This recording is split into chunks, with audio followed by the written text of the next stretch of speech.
you so much, you guys. This is so fun to have a show with all women, right? I gotta say, a lot of times when I go to a show, I end up being the only girl, you know? And it's gone to the point that every time I go to a show, my mother's like, are you gonna be the only girl?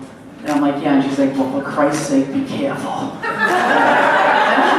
Be careful, like, when's the last time you saw a headline like, female comic lured into sex slavery with the promise of stage time?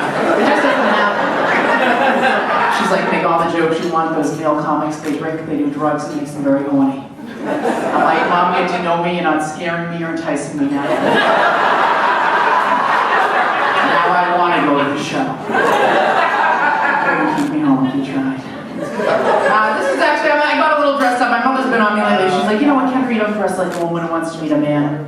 When you go out on a Friday night and wear a dress, it'll make people wonder. They'll think you're going to a dance or something. I'm like, I might have worked 40 years ago when Shauna and I were still together. Nowadays, if I'm going to dress on my way to a dance on a Friday night, I'm probably going to a church basement for an AA mixer. Not so much really. But my mother's one of these people who's overdressed for every occasion, you know, and her favorite look is like the captain of a ship. She loves to wear like starch pants with a white fitted blazer, some sort of gold emblem on it. She's walking around like she's in charge of something. Everyone at TJ Maxx thinks she's in the corporate office.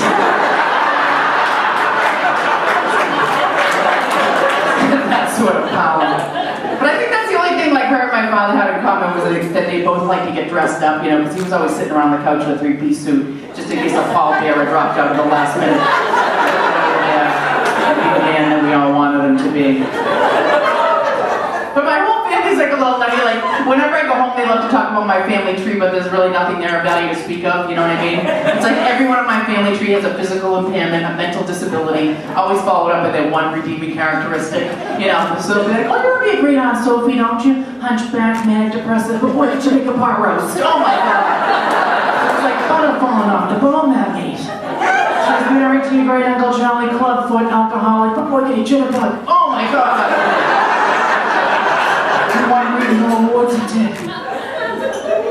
I wish I could say I miss my mother, but she doesn't really give me the opportunity to, because she calls me like 15 times a day, you know? And she got me on the phone the other day and she was like, can you hear me? And I was like, yeah, why are you whispering? She's like, I'm at work and the toilet overflowed. I'm like, why are you whispering about that, Mom? I flushed my peach pit down the toilet. Why would you do that? I was on the toilet eating a peach.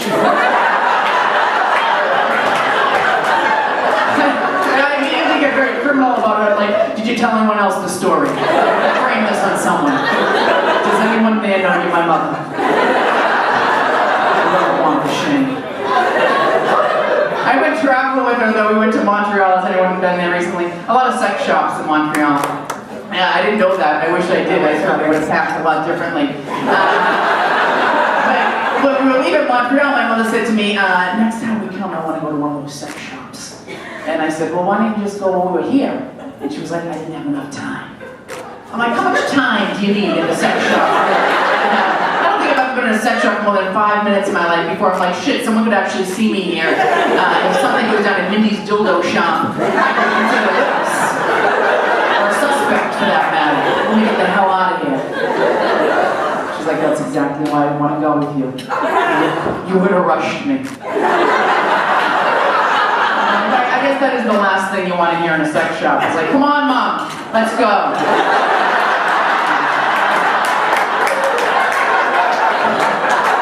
We already have that one in pink. I was never really a sex toy girl, and then for my 30th birthday, I got like half a dozen, you know, and everybody was like, oh, it's a gag gift. And I was like, how does it work? And then I disappeared for 2 weeks. I do want to get into a relationship. I've been single. This is the thing, I haven't had sex for almost 6 months. And that's much more of a public service announcement than a joy. But I wish I could be promiscuous, you know, I don't have it in me. Like, I feel like I don't even like to have sex with the lights on. You know what I mean? I feel like if you want me, you can grope around and find me. You know? I'll be in the second closet to the left. Every item of clothing I have on. 17 bras, fellas. It's gonna be a long night. But I had a like one of these guys who was so nice, who almost set himself up to get ratted on, you know what I mean? Like, he would say things to me like, you know, Kendra, it really bothers me that you're better at bed than I am. And I'd be like, not half as much as it bothers me. It's an issue. But then he'd ask me weird questions about sex, you know, like one time he said to me, do you think you'd like me better if I had 2 dicks? And I was like, well, that depends. Would the second one be more like your brother's? The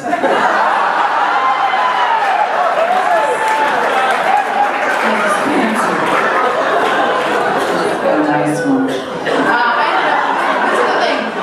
I ended up breaking up with him over voicemail, which I know is goofy, but I felt like he didn't give me a choice because he wouldn't return my calls. So, you know, 6 or 7 unreturned calls. My back's against the wall. I gotta break up with you at that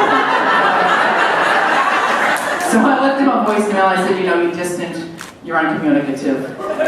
Call me back. And,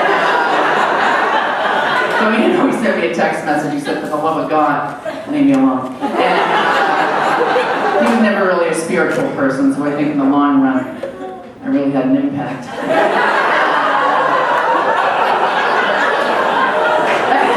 I'll tell you this, I think my biggest problem is that I don't trust men, you know, especially men who have sex with me. I feel like the minute I have sex with a guy, I should just be like, you're officially under investigation. I'm now going to spend all my time trying to prove you're a liar, cheat, and all-around son of a bitch. This is not what means I don't want to see you anymore. It just means I have my eye on you. It's going to be a struggle every step of the way. Now get off me. I have to pee.